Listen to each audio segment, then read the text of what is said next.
Le Silmarillion. Au commencement des jours. On dit parmi les sages que la première des guerres naquit avant même que s'achève la création d'Arda, avant que rien ne marche ni ne pousse à la surface de la terre, et que, longtemps, Melkor eut le dessus. Mais au milieu de cette guerre, un esprit intrépide et puissant vint à l'aide des Valar, ayant appris au fond du ciel qu'il y avait une bataille dans le petit royaume, et Arda résonna des échos de son rire. Ainsi vint Ulcas, le fort, dont la colère passe comme une tempête précédée de sombres nuées.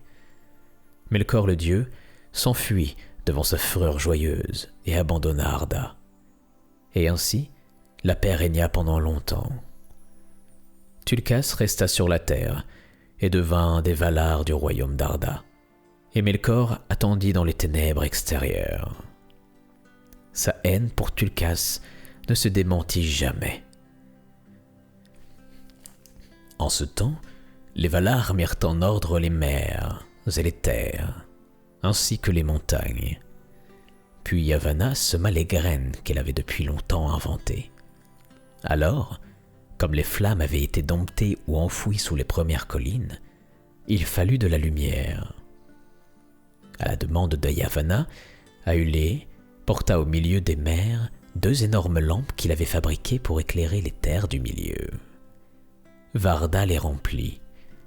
Manwë les alluma, et les Valar les juchèrent sur de gigantesques colonnes, plus hautes que toutes les montagnes qui nous sont restées. Une fut dressée au nord des terres du milieu, qu'on appela Illuin.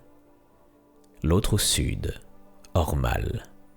Et la lumière des lampes des Valar inonda la terre, où tout brillait comme si le jour n'avait pas de fin. Alors les graines semées par Yavanna germèrent et bourgeonnèrent en hâte. Une multitude de choses grandes et petites se dressa sur la terre, herbe et mousse, ainsi que hautes fougères. Des arbres couronnés de nuages, comme des montagnes vivantes dont le pied plongeait dans un vert crépuscule. Des bêtes apparurent et s'établirent dans les prairies, dans les fleuves et les lacs, et parcoururent l'ombre des forêts. Nulle fleur encore n'avait fleuri, aucun oiseau n'avait chanté, car ces choses attendaient leur heure dans le sein de Yavanna. Mais l'abondance, elle l'avait imaginée, et nulle part plus riche qu'au milieu de la terre, là où se touchaient et se mêlaient les rayons des 2 lampes. Dans le grand lac, sur l'île d'Almaren, quand tout était neuf, quand la verdure nouvelle était encore merveille aux yeux de ces créatures, les Valar firent leur première demeure, et longtemps ils en furent satisfaits. Il arriva qu'alors que les Valar se reposaient de leurs travaux et contemplaient la croissance et le développement de ce qu'ils avaient imaginé puis créé, Manwë décida d'une grande fête, où les Valar et leurs hôtes vinrent à son appel. Maluë et Tulkas étaient pleins de lassitude, car les talents de l'un et la force de l'autre s'étaient mis au service de tous, sans trêve et sans repos. Melkor savait tout ce qui était fait, ayant en secret des amis et des espions parmi les Maillards, qu'il avait convertis à sa cause. Au loin dans les ténèbres, il était plein de haine, jaloux des œuvres de ses pairs, qu'il eût voulu assujettir. Alors, il rassembla hors des espaces d'Eia les esprits qu'il avait égarés à son service, et il se crut fort. Croyant son heure venue, il s'approcha d'Arda. Il la contempla de ses yeux, et la vue de la terre en son printemps l'emplit d'une haine nouvelle. Les Valar étaient donc rassemblés sur Almaren, sans crainte, et la lumière d'Illuin les empêcha de voir l'ombre de Melkor au nord, lui qui était devenu pareil aux ténèbres du vide. Et on raconte qu'à la fête du printemps d'Arda, Tulkas épousa Nessa, la sœur d'Oromé, et qu'elle dansa devant les Valar sur l'herbe verte d'Almaren. Alors, Tulkas s'endormit, fatigué et content. Melkor crut le moment venu. Il franchit les murs de la nuit avec sa troupe et arriva tout au nord des terres du milieu, sans que les Valar le sachent. Là, il entreprit de creuser le sol pour construire une immense forteresse, loin sous la terre, sous des montagnes noires où les rayons d'Illuin étaient faibles et glacés. Cette forteresse fut appelée Utumno. Et bien que les Valar n'en sussent rien encore, la malfaisance de Melkor et sa haine brûlante débordaient jusqu'à venir gâcher le printemps d'Arda. Les plantes, malades, pourrissaient, les rivières se remplissaient d'algues et de vases, des fougères malodorantes et vénéneuses apparurent, ou grouillaient des insectes. Les forêts devinrent obscures et dangereuses, hantées par la peur. Les bêtes se changèrent en monstres aux cornes d'ivoire qui ensanglantaient la terre. Alors, les Valar comprirent que Melkor était à l'œuvre de nouveau, et ils cherchèrent sa retraite.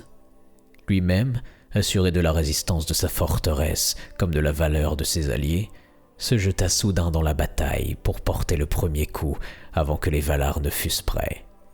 Il attaqua Elluin, ainsi qu'Ormal, abattit les colonnes et brisa les lampes. La chute des immenses piliers fit que la terre s'ouvrit et se brisa, que les océans se levèrent en furie, et les lampes elles-mêmes répandirent sur la terre des flammes dévorantes. À ce moment, le visage même d'Arda fut détruit, l'équilibre entre les terres et les mers fut rompu, et jamais Arda ne retrouva la forme que lui avaient donnée les Valar. Melkor s'échappa, grâce à la confusion et à l'obscurité, mais la peur était sur lui. La voix de Manwë s'élevait comme un grand vent par-dessus le rugissement des vagues, et la terre tremblait sous le pas de Tulkas. Melkor atteignit Utumno avant que Tulkas ne l'eût rejoint et y resta caché. Les Valar étaient impuissants à le vaincre, devant consacrer tous leurs efforts à contenir le désordre du monde et à sauver de la ruine ce qui restait de leur travail. Puis ils hésitèrent à déchirer la terre à nouveau, sans même savoir où allaient naître les enfants d'Ilúvatar, dieu des dieux, dans un avenir qui ne leur avait pas encore été révélé. Ainsi prit fin le printemps d'Arda. La demeure des Valar sur Almaren fut entièrement détruite et il n'en avait pas d'autre sur la surface de la terre. Ils quittèrent donc les terres du milieu et se rendirent dans le pays d'Aman, territoire de l'extrême ouest, situé au bord du monde. Ses rives sont baignées par la mer extérieure, celle que les elfes appellent Ekaia, et qui entoure le royaume d'Arda. Nul ne connaît, hormis les Valar, l'étendue de cette mer qui conduit au mur de la nuit. Sur la côte est du pays d'Aman venait finir Bélégaër, la grande mer de l'ouest. Et comme Melkor était sur les terres du milieu et qu'il ne pouvait le renverser, les Valar fortifièrent leur demeure en élevant près de la côte les Pelori, les plus hautes montagnes du monde. La plus haute de ces montagnes fut celle dont Manwë décida de faire son trône. Le sommet sacré du Taniquetil, disent les elfes, l'éternelle blancheur, disent les Walzoe, la couronne d'étoiles, disent les Elérina. Il y a bien d'autres noms, et plus tard, les Sindar l'appelèrent Amonuelos. De leur palais, du Taniquetil, Manwë et Varda pouvaient voir toute la terre jusqu'au fond de l'Orient. Les Valar établirent leur demeure à l'abri des remparts de Pelori, dans la région qu'on appelle Valinor. Ils établirent maisons, jardins et citadelles, et rassemblèrent dans ce pays fortifié de la lumière en abondance, et les plus belles choses qu'ils avaient pu sauver du désastre. Ils en firent des nouvelles, encore plus belles, et Valinor devint plus magnifique même que les terres du milieu pendant le printemps d'Arda. Terre bénie, puisque les immortels s'y étaient établis, où rien ne se fanait, ne flétrissait, où fleurs et feuilles étaient sans tache, où nulle maladie n'atteignait les créatures vivantes, où même l'eau et les rochers étaient sanctifiés.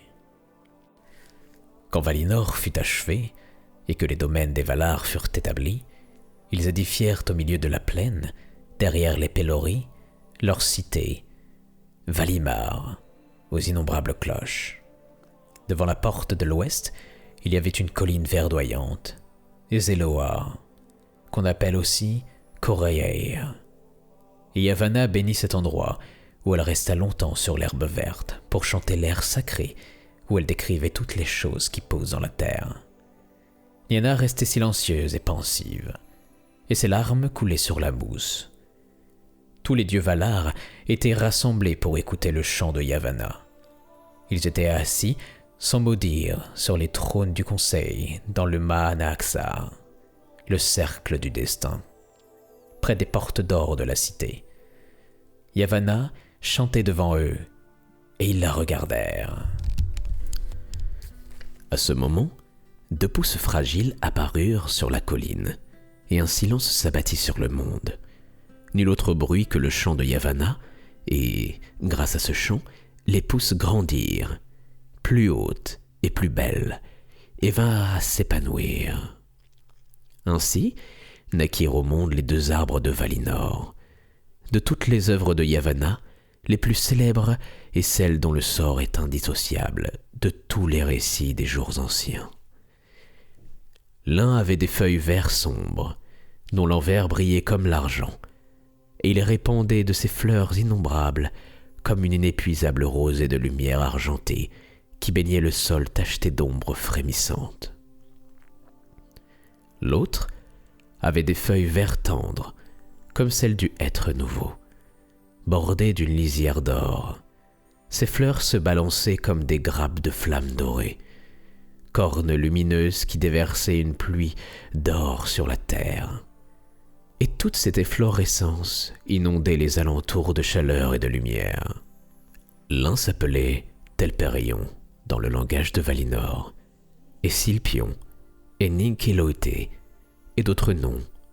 Le second s'appelait Lorlin, et Malinalda, et Culurian, et fut chanté sous beaucoup d'autres noms.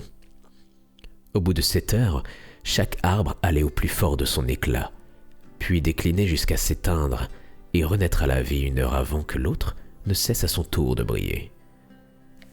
À Valinor, il y avait ainsi 2 fois par jour une heure paisible de lumière plus douce, où l'éclat pâli des 2 arbres mêlait les rayons d'or et d'argent. Telperion, l'aîné, fut le premier à grandir et à fleurir. La première heure qu'il répandit sa lumière, une blanche lueur d'aurore argentée inonda le monde. Les Valar ne la comptèrent point dans la suite des heures, mais l'appelèrent l'heure inaugurale, et comptèrent dès ce moment les années de leur règne sur Valinor. À la 6e heure du premier jour, et de tous les jours joyeux qui suivirent jusqu'au déclin de Valinor, Telperion voyait pâlir ses fleurs, et, à la 12e heure, Lorelin, sa lumière. Chaque journée des Valar d'Aman comptait 12 heures et prenait fin avec la 2e période, où les lumières mêlées faiblissaient. Lorelin sur son déclin et Telperion sur son aurore. Et la lumière qu'il répandait se conservait longtemps avant d'être emportée dans les airs ou dissipée dans la terre. La rosée de Telperion, comme la pluie de Lorelin, s'amassait dans les réservoirs grands comme des lacs qui étaient des sources d'eau et de lumière du pays des Valar. Ainsi commencèrent les jours heureux de Valinor, et le conte du temps commença à cette époque. Le temps approchait du moment assigné par Ilúvatar à la venue des premiers-nés. Les terres du milieu restaient sur un éternel crépuscule, à la lumière des étoiles autrefois forgées par les Varda, dans des temps oubliés où elles façonnaient Eir. Et Melkor restait dans l'ombre, parcourant souvent le monde sous les formes terribles puissantes, maniant le feu et la glace depuis le sommet des montagnes jusqu'aux fournaises des profondeurs de la terre, et tout ce qui, en ce temps-là, était cruel ou violent, ou mortel, et porté à sa charge. Les Valar passaient rarement les montagnes des terres du milieu. Ils restaient derrière les Pelori, et donnaient à cette contrée du bonheur et de beauté tout leur amour et toute leur attention.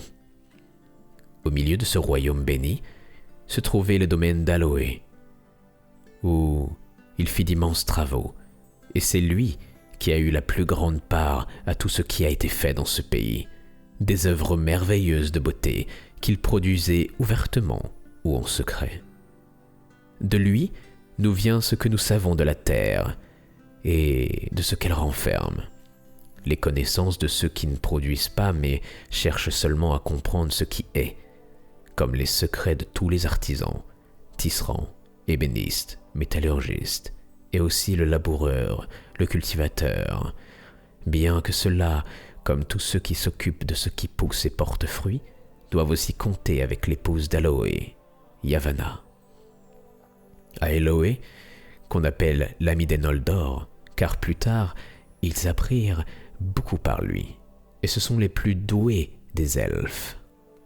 De plus, grâce aux dons que leur avait accordé Ilúvatar, ils ont beaucoup ajouté à son enseignement.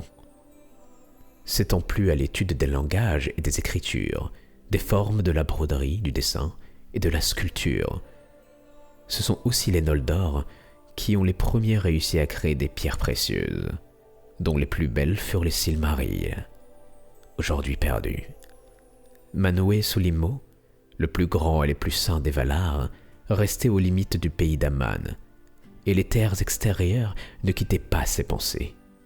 Son trône était majestueusement posé au plus haut du Tanikiethil, la plus grande montagne du monde, qui surplombait l'océan.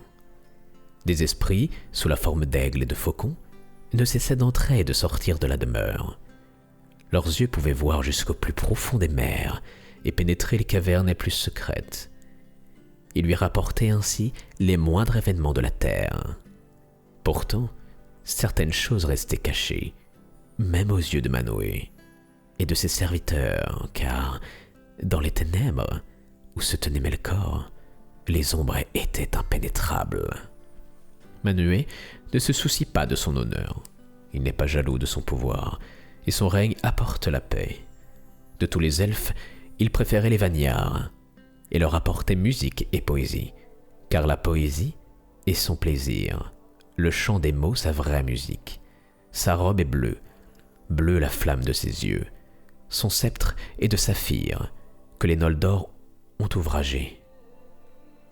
Il fut nommé légat d'Ilúvatar, roi du monde des Valar, des elfes et des humains, premier défenseur du monde contre les maléfices de Melkor, ou appelé Morgoth. Varda, la très belle, était à ses côtés, elle qu'on appelle Elbereth, dans le langage des Sindarin, reine des Valar, maîtresse des étoiles, et autour d'eux, une grande foule d'esprits bienheureux. Mais Ulmo restait seul, hors de Valinor, où il ne venait que pour un grand conseil. Depuis la création d'Arda, son domaine était la mer extérieure, et il est encore là-bas. C'est de là qu'il gouverne l'écoulement de toutes les eaux, les marées, les cours des fleuves et le débit des sources, la naissance de la rosée et l'abondance des pluies partout sous le soleil. Dans ses profondeurs, il rêve à une musique imposante et terrible dont les échos parcourent toutes les veines du monde, dans la tristesse et dans la joie, car si la source qui jaillit au soleil est pleine de gaieté, elle prend naissance dans des puits de douleur qui plongent jusqu'aux fondations de la terre. Et les Teleri ont beaucoup appris d'Ulmo, et leur musique est aussi triste que prenante. Sardar l'avait suivi sur Arda, lui qui a fabriqué les troupes d'Ulmo, celles que nul ne peut oublier après les avoir entendues, et aussi Uinem et Osée, auquel il donna autorité sur les vagues et sur les mouvements des mers intérieures, et encore beaucoup d'autres esprits.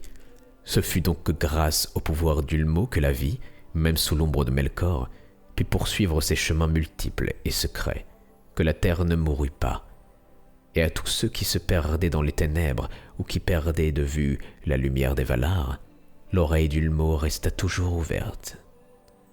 Jamais il n'abandonna les terres du milieu, et quoi qu'il se passât, quels que fussent les changements ou les destructions, il n'a pas cessé de les protéger et y continuera jusqu'à la fin des jours. En ces temps obscurs, Yavanna refusait obstinément elle aussi d'abandonner les terres extérieures, car tout ce qui croît lui est cher et elle ne cessait de regretter les œuvres qu'elle avait entreprises et que Melkor avait saccagées. Alors, parfois, elle quittait la maison d'Oloé et les prés fleuris de Valinor pour soigner les blessures infligées par les ténèbres, et, à chacun de ses retours, elle poussait les Valar à la guerre contre le mal qu'ils devaient sûrement mener avant la venue des premiers-nés. Oromé, le dompteur des fauves, chevauchait parfois dans l'obscurité des forêts sauvages, chasseur impitoyable, muni d'un arc et de flèches, qui traquait jusqu'à la mort les monstres et les animaux dénaturés du royaume de Melkor. Nahar, son cheval blanc, brillait dans l'ombre comme un éclair d'argent. La terre endormie frémissait sous ses sabots dorés, et Valaroma, la grande trompe d'Oromé, sonnait sur les plaines d'Arda au crépuscule du monde. Les montagnes faisaient écho, les ombres maléfiques pâlissaient et Melkor lui-même se réfugiait à Utumno, craignant la colère d'Oromé. Mais dès qu'il était passé, les serviteurs du mal s'avançaient à nouveau et la terre se recouvrait d'ombre et de mensonges. Tout a été dit sur les usages de la terre et de ses seigneurs au commencement des jours, et le monde est devenu tel que les enfants d'Ilúvatar l'ont connu, car les elfes et les humains sont les enfants d'Ilúvatar. Et comme les Ainur ne comprenaient qu'imparfaitement le thème qui les avait introduits dans la grande musique, aucun d'entre eux n'osait y ajouter quelque chose de même. C'est pourquoi les Valar sont plutôt les aînés des enfants d'Ilúvatar, leurs guides, que leurs maîtres, et lorsque les Valar ont essayé de les mener de la force, là où ils refusaient de se laisser convaincre, cela n'a presque jamais donné rien de bon. Quelles que fussent leurs bonnes intentions. Les Ainur ont eu surtout affaire aux elfes, car Ilúvatar avait donné à ceux-ci une nature proche de la leur, bien que leur taille et leur pouvoir fussent moindres, alors qu'il accorda aux humains d'étranges qualités. On rapporte qu'après le départ des Valar, il y eut un grand silence, et qu'Ilúvatar resta seul à méditer longtemps. Puis il se leva et il dit « Voyez comme j'aime la terre, qu'elle soit la demeure des Kendi et des Atani. Que les Kendi soient les plus belles des créatures terrestres, qu'ils possèdent et imaginent, et fassent apparaître plus de beauté que tous mes autres enfants, et qu'ils trouvent le plus grand bonheur en ce monde. Mais je donnerai aux Atani un pouvoir différent. » Et il souhaita que les cœurs des humains soient toujours en quête des limites du monde et au-delà, sans trouver de repos, qu'ils aient le courage de façonner leur vie parmi les hasards et les forces qui régissent le monde, au-delà même de la musique des Ainur, elle qui fixe le destin de tous les autres êtres, et que leurs activités fassent que tout en ce monde soit achevé, en sa nature comme en ses actes, que toute chose soit accomplie, des plus grandes aux plus petites.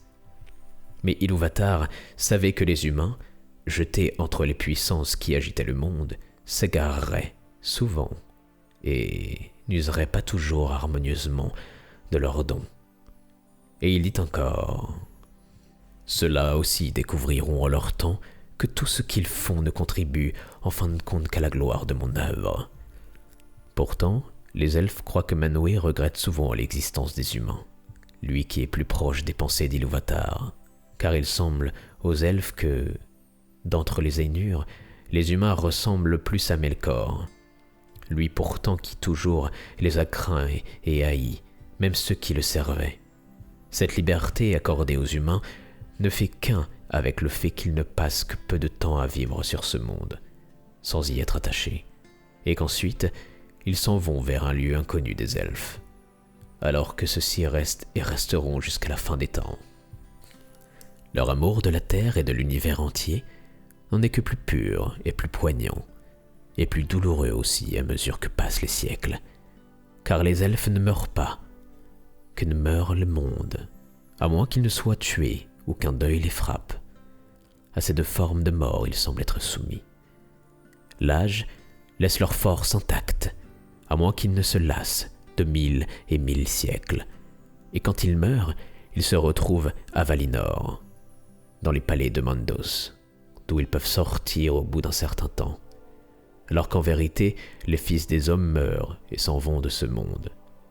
et c'est pourquoi on les appelle les hôtes ou les étrangers. La mort est leur destin, ce don d'Ilúvatar que même les puissants leur envieront à mesure que le temps s'approche de sa fin. Mais Melkor a jeté là aussi son ombre pour confondre la mort avec les ténèbres. Du bien, il a fait naître le mal, de l'espoir la peur. Autrefois, pourtant, à Valinor, les Valars annoncèrent aux elfes que les humains les rejoindraient dans la deuxième musique des Ainur. Alors qu'Ilúvatar n'a pas dévoilé le sort qu'il a réservé aux elfes après la fin du monde, et que Melkor ne l'a pas découvert.